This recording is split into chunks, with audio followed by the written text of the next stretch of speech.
அனைவருக்கும் வணக்கம் பிள்ளைங்களா. நீங்கள் அனைவரும் ஆரோக்கியத்துடனும் செல்வ செழிப்புடனும் வாழணும்னு அந்த இறைவனை பிரார்த்திக்கிறேன். இன்றைய தினம் பீஷ்மாஷ்டமி பற்றி நம்ம தெரிஞ்சுப்போம்.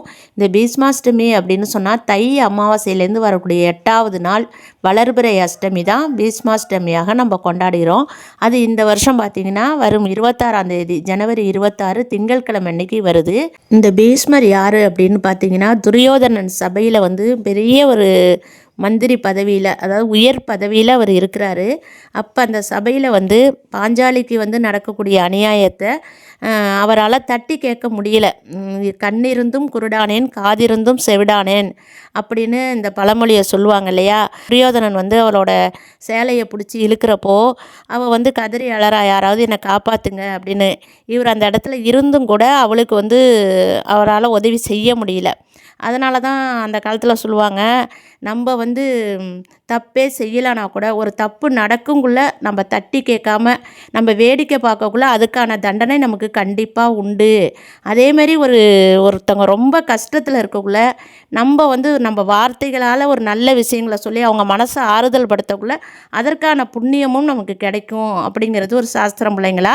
அந்த வகையில் இவர் தட்டி கேட்காத காரணத்தினால அந்த பாவ சுமைகள், இந்த போர் முடிஞ்சு நிறைய அம்புகள் இவர் உடம்பை தைச்ச நிலையிலையும் இவருக்கு உயிர் போகவில்லை.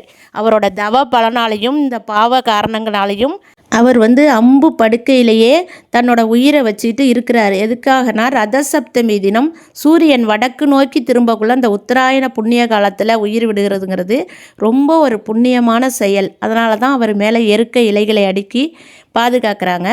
அதனால தான் அந்த எருக்கை இலை குளியல்ங்கிறதும் நமக்கு கிடச்சிது பிள்ளைங்களா. அது மட்டும் இல்லாமல் பீஷ்மருக்கு பார்த்திங்கன்னா குழந்தைகள் கிடையாது. அதனால் இந்த உலகத்தில் உள்ள அனைவரும் அவருக்கு தர்ப்பணம் கொடுக்கணும் அப்படிங்கிறது ஒரு ஐதீகம்.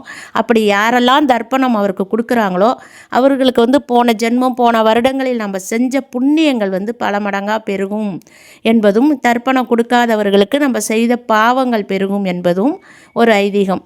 இந்த தர்ப்பணம் அப்படின்னு சொன்னால் நம்ம வீட்டில் நம்ம வீட்டு மூதாதையர்களுக்கு நம்ம கொடுப்போம் இல்லையா. வசதி இருப்பவர்கள் பார்த்திங்கன்னா நல்லா ஒரு மளிகை பொருள்கள், காய்கறி, பழம் அப்படி வச்சு ஒரு அந்தணருக்கு கொடுக்கலாம். அப்படி முடியாதவங்க ஒரு அன்னதானம், யாருக்காவது ஒருத்தருக்கு கூட ஒரு அன்னதானம் வாங்கி கொடுக்கலாம்.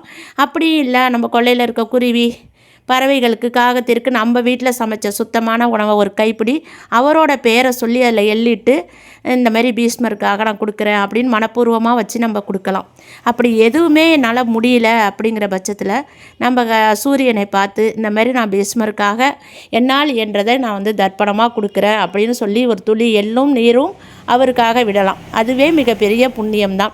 அவரவர்கள் வசதியை பொறுத்து இந்த தர்ப்பணத்தை நீங்கள் தரலாம். இப்படி வருடத்துக்கு ஒரு முறை வரக்கூடிய இந்த பீஷ்மாஷ்டமி தினத்தை நீங்கள் பயன்படுத்திக்கிட்டு நல்ல பலன்களை நீங்கள் பெறலாம். உங்களோட புண்ணிய பலன்கள் அதிகமாகவும் நம்மளோட பாவங்கள் தீர்ந்து புண்ணியம் பெருகினாலே நம்ம வாழ்க்கையில் அனைத்து நல்ல விஷயங்களும் நடக்கும் அப்படிங்கிறது ஒரு ஐதீகம் தான் பிள்ளைங்களா. அனைவருக்கும் சொல்லுங்கள், உங்கள் உறவினர்களுக்கும் இந்த வீடியோவை பகிருங்கள். அடுத்தது ஒரு நல்ல தகவலுடன் உங்களை சந்திக்கிறேன். நன்றி. நான் உங்கள் சக்தி உமா.